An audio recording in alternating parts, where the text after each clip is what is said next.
We're here today to talk about an issue that really hasn't gotten a lot of play recently in these budget talks and budget negotiations, but it should.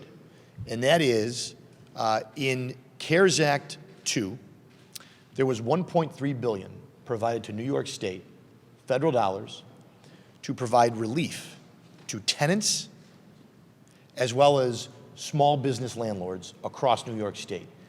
Now, we have heard through this pandemic all about cancel rent, we need to forgive rent, we need, our tenants, we need to give them relief. Here is $1.3 billion of federal tax dollars to provide direct relief to tenants and small business landlords, which New York State has done nothing to assist. Nothing to assist small business landlords across the state. Here, this should be easy. All we have to do is set up the process to allow them, both the tenants and landlords, to apply for this money so we can get it out the door. Under the legislation passed by Congress, we have until September 30th of this year to get 65% or more of that money out the door. If we fail to meet that deadline, the federal government can, and most certainly will, claw back whatever amount of money we have not pushed out the door. Now, why? Obviously, the goal is to get the money out. States like California, states like Texas, big states have already set their processes up. And they're already receiving applications, and the money is starting to move. Here in New York, it's almost April 1st, and we have not set up our process at all. Now, you'll hear from my colleagues, or I've heard from my colleagues across the aisle saying, well, we're going to wait for the budget, we're going to roll this into something. Why on earth would we include this or make this hostage to budget negotiations, which clearly are going to go past the April 1st deadline? Why? If we care so much about renters, if we care so much about tenants, if we care at all about small business landlords, we will get this money out, we will get this process set up. I mean, we love to follow California. I'm sure we have a hotline to them. Just call them up. What did they do? Let's put that in place. It'll be one time when it actually is a good idea. But let's get this going today to really provide real relief. $1.3 billion is sitting there. Most people probably don't know about it. I bet you a lot of our tenants don't know about it. I know some of our small business landlords know about it. But we can get this money into people's hands, provide them relief that they desperately need, as we now are approaching beyond a year of this pandemic and these restrictions and all of the economic turmoil and havoc that it has caused. So that's why we're here today. I want to turn it over to my colleague in the Assembly, a partner, a friend, and that's Leader Will Barclay. Well, thank you very much, Leader Ort, and good morning to everybody.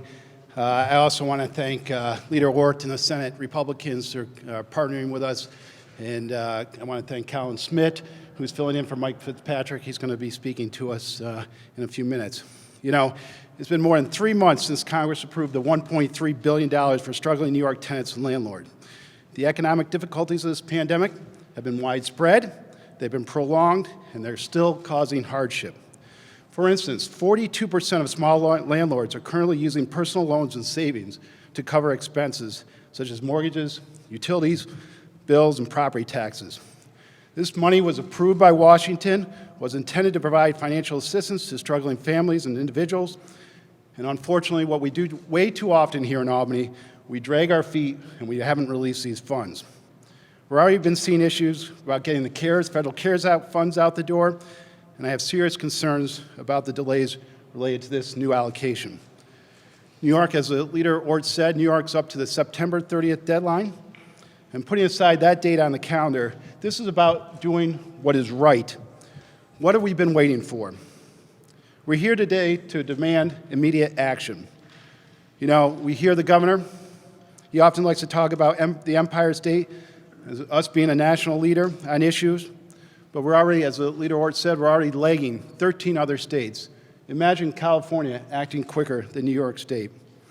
Considering the number of distractions we've seen coming from the executive branch, it's hard to imagine that movement's going to come quickly. I'm going to urge him and I urge my legislative colleagues on the other side of the aisle to act quickly. Time is truly of the essence for so many New Yorkers. We spent enough time sitting on our hands. It's time to stand up for the tenants and landlords. And so with that, I'm going to turn it over to Senator Pam Helming. Senator Helming. Oh, sorry. Good morning, everyone. Thank you, Leader Ort. Thank you, Leader Barkley. There's really no excuse for delaying this critical relief for tenants and landlords who are experiencing real problems in our state.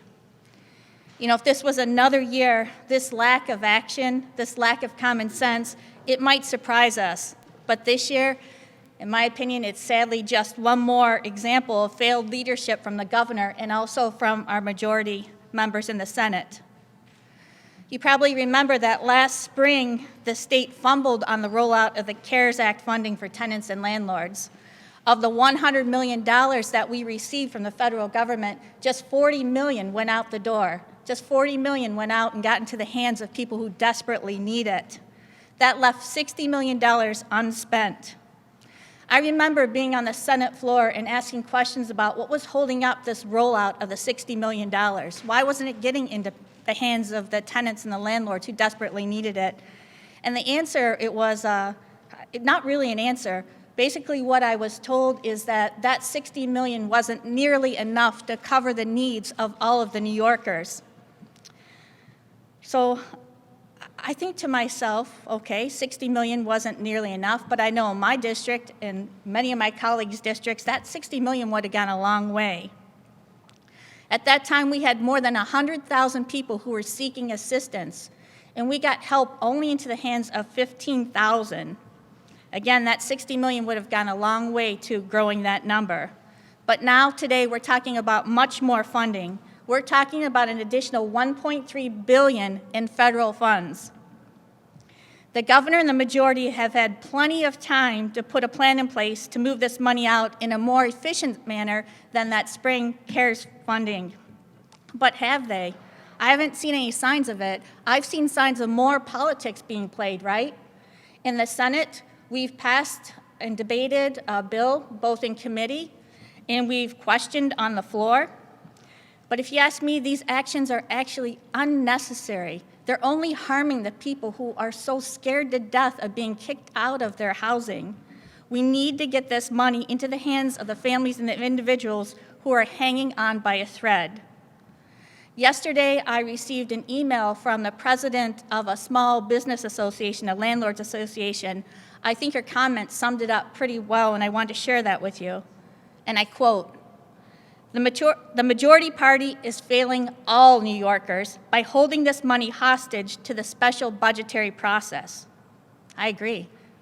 This inaction is hurting citizens of this state who need relief, just like it's hurting our bar and restaurants owners, just like it's hurting our kids who want to get back to school full time, and how it's hurting so many people across the state. Now, as someone who represents a fairly large rural district, I want to make this important point. When we're talking about landlords, the landlords who really need our help, they're small business owners, as Leader Ort said. They're small landlords. Individuals and business owners in our local communities, widows who depend on rent payments for their retirement. And by the way, if these landlords go under, we risk losing critical housing stock that we desperately need. Even in New York City, most landlords are people who own just a couple of apartment buildings. I had the opportunity to meet by Zoom with so many New York City landlords. And one of the things I found very interesting is that they were all women or minority members of our community. And their point to me, their primary points and concerns were they feel like they're not being heard, they're not being listened to.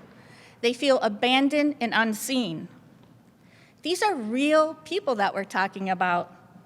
And when we talk about tenants, these are also real people in our communities. Single moms, parents, senior citizens, hard workers who have lost their jobs or had their pay cut as a result of the pandemic. Again, real people who are scared to death about losing their housing. Now, even if this application period opens tomorrow, it's still going to be midsummer before tenants or landlords see any real relief. The governor needs to take real action right now, appropriate action, to streamline the process for both the tenants and the landlords and to get this funding out the door. September 30th, the deadline to distribute these funds, it's looming. It's much closer than we think. It would be a shame. It would be a crime to have to send that $1.3 billion back to Washington, D.C., instead of putting it in the hands of New Yorkers who need it. But the choice is clear. Use the money or lose it. We need to help tenants and landlords who need the help or cause further delay to our economic recovery. There are no more excuses. There should be no more delays. We need to release the funds and get it done today.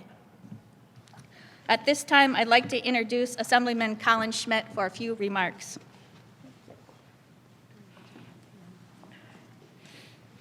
Good afternoon, Assemblyman Colin Schmidt, representing parts of Orange and Rockland counties. I thank the two leaders for putting this event together and having me address the unacceptable situation. We have $1.3 billion sitting there that can provide relief and housing stability across the state of New York. Almost every neighboring state to New York has already implicated action. New Jersey, Pennsylvania, Connecticut, Massachusetts, keep on going down the list. They are already weeks, if not months, into distributing funding to help families stay in their homes, in their residences, and to help small landlords be able to continue to function and operate. I have a retiree, a nice older woman who lives in my district who's called up time after time after time in tears. They're at her family farm. She has a small rental property on. She hasn't received a rent check in nearly a year now. That's how she pays for her medication. That's how she goes down to Stop and Shop in Washingtonville to buy her weekly groceries. This could literally save her life, keep her alive. We need it done. Met with an immigrant this weekend. He immigrated with his family, the American dream. He worked hard, making ends meet to finally be able to purchase a building in New York City, a building that is a sustaining piece of his life and of his family's life. $750,000 as of this past weekend that he is owed in back rent. He cannot afford to make the tax payment on that property. He cannot afford to do basic upgrades and maintenance on that property. It becomes a vicious cycle. This pandemic has impacted all of us. Each and every New Yorker has faced just terrible consequences from this medical crisis, but we can do something about it.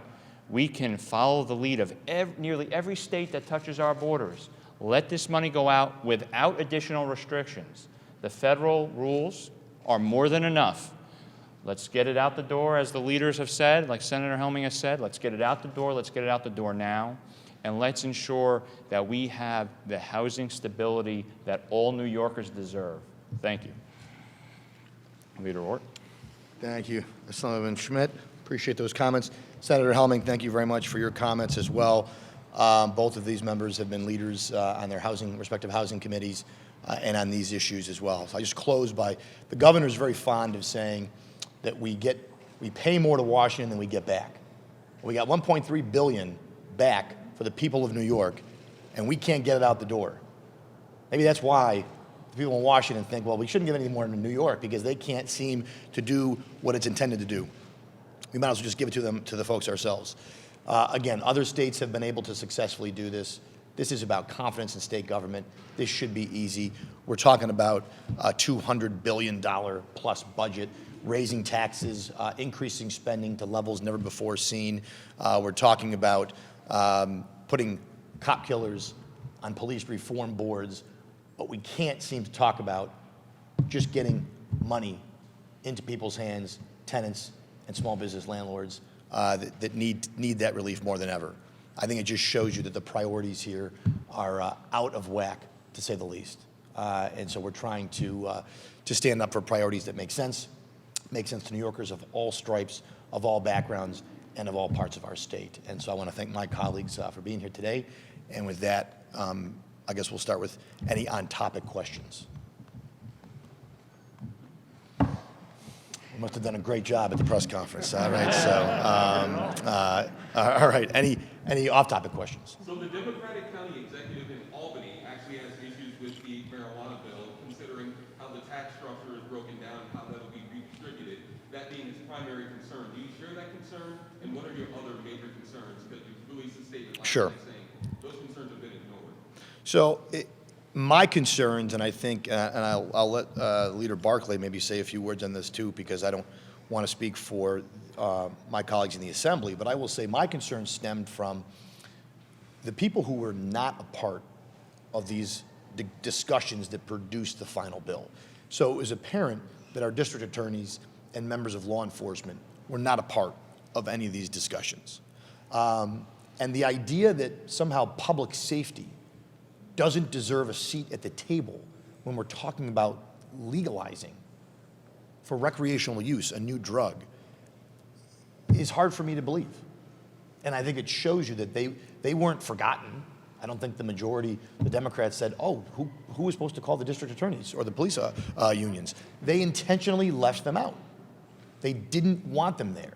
They didn't want to hear what they had to say. So that's one.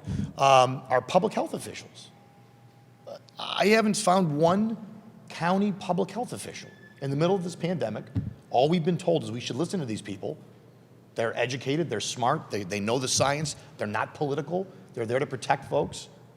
I haven't found one that has said this is a good idea, this is smart public policy from a health perspective. They were not included. And yes, then you can get into how the money, 20% of the revenue is going to go to drug treatment and prevention. At a time when all we hear about is kids overdosing on opiates, overdosing on heroin.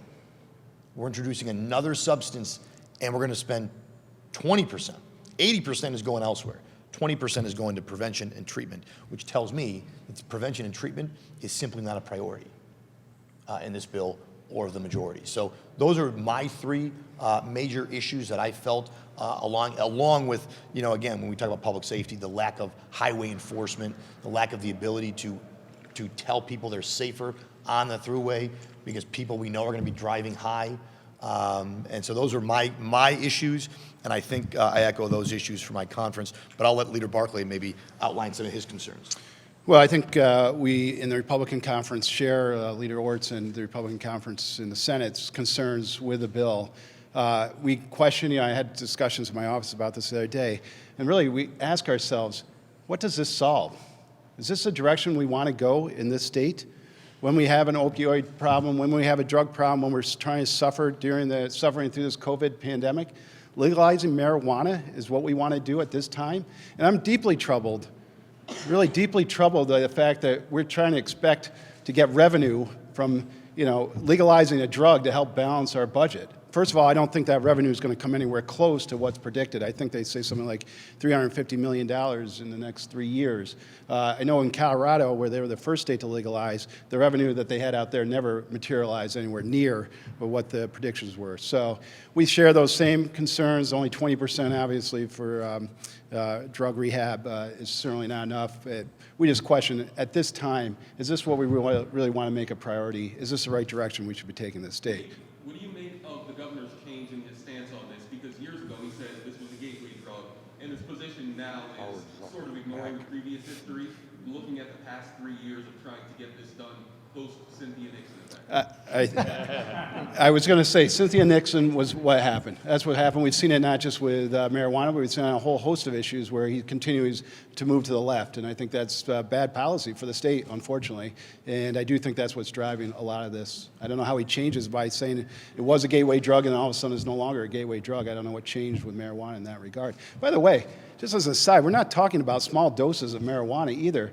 Under that bill, people can have up to 5 pounds of marijuana in their house per individual. So if you had, everybody's got to be over 21, but if you had 3 kids over 21, that's 15 pounds of marijuana in your house. So this is a pretty extreme bill, frankly. And like Leader Ort said, there's a lot of issues with that in the details in the bill, not just the legalization of marijuana. What are you guys hearing in terms of budget negotiations? I know the minority isn't usually super involved in the process, but I was speaking to one lawmaker and she said, it's always been secretive, but this year it's just like a blast of we're just not hearing anything. Yeah, I mean, it's tragic. We'd like to obviously have more transparency in this budget process. We feel very strongly that we ought to be a part of that. I think we have a lot to add to this program. I think it's going to be very difficult to get an on-time budget. Obviously, we're sitting here on March 31st. The budget's due tomorrow. The idea of it getting done in that time, I think, is a bit of a stretch. But we're here. We're willing to work. If we have to stay up all night, I think it's unfortunate. It looks like, once again, we're going to depend on messages of necessity instead of having these properly aged, have public input on all this stuff. You know, it's just not going to happen. Unfortunately, I think it's just more of the same that we've seen, unfortunately, over the last few years with the New York State budget. Rob, you want to add something? Yeah, I mean, I have had not had a lot of great revealing communication with the majority. I think it's clear to everybody here. I mean, here we are, March 31st. It would take a minor miracle, I think, to get an on-time budget. I'm sure they'll declare it on time, even if they pass it next month. But you know, I don't think we're going to have an on-time budget in the real sense of the word. But as the leader said, you know, we're all here in the Capitol, ready to work. We're going to be prepared to go through these bills because we'll get them, maybe even after some of you get them. That's how it's going to go. And then we'll dig through and we'll get briefed.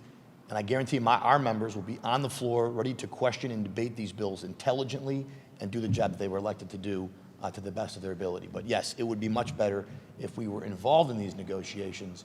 We'd still be outvoted, I suspect, right. but at least we'd be in the room and be able to express the views of our constituents and our members. What do you think of the budget process this year? Obviously, every year it's driving in this week, but this year, with everything over Zoom, we can't, as a board, we can't catch people in the halls. Right. And what's that? You know, I wasn't always a big fan of those ambushes from you reporters myself, but you know, look, I think a concern that we had, I will speak for our conference, even when this session began, looking ahead, was kind of what you're alluding to, I think, Dan, is that with COVID, with the restrictions in the building, with Zoom being much, I do think it lends itself more to secrecy, less to transparency, in a place that already was pretty good at secrecy and no transparency to begin with, right? And, you know, we've seen it in committees where members' microphones have been muted. You couldn't do that in a normal committee meeting. And so I think it leaves a lot to be desired. I think New Yorkers are probably a lot more focused on getting their businesses reopened, getting their kids back to school, you know, things that they are focused on. And they're probably not aware that this is all happening without a ray of sunlight right now. And you're talking about significant issues, right? You're talking about huge increases in spending, along with, you know, many other things that may be in this budget that we will only know about at the end. So I've never been a big fan of the budget process, and I've been on the public saying that before. I'm even less of a fan of it now in the leadership role in this pandemic. But what's interesting is I have colleagues across the aisle, they were very vocal about wanting to change the budget process, and the budget process was terrible. Maybe they've been swallowed up by the COVID hole or something. Maybe their microphone has been muted, because I haven't heard it from those folks. In the majority, they could maybe do something about it, or they could change the way the budget process is handled, and they haven't taken this opportunity to do that. You know, Dan, if I was going to raise taxes by $6 billion, if I was going to increase spending by, what do we have, 192 last year, billion, raise it maybe to potential 208 billion. When you compare it to like California, it's twice the population. We're just under their budget, about $215 billion. I might want to do it in secret too. As soon as New Yorkers learn these details, I think you're going to see a lot of New Yorkers continue, unfortunately, to flee New York. But that's why they don't want to have it transparent, because they don't want people to know what they're doing down here in Albany. Where does the focus shift post-budget for the rest of the session? Because a lot of the calls for the governor to resign have been because, hey, you can't focus, we have a budget to pass. So is that still going to be something that is a major point of news? And a lot of policy items are always rolled into the budget. So what are the remaining issues after April, whatever, with the budget passed? So I do think there is a question about what the governor can do and govern.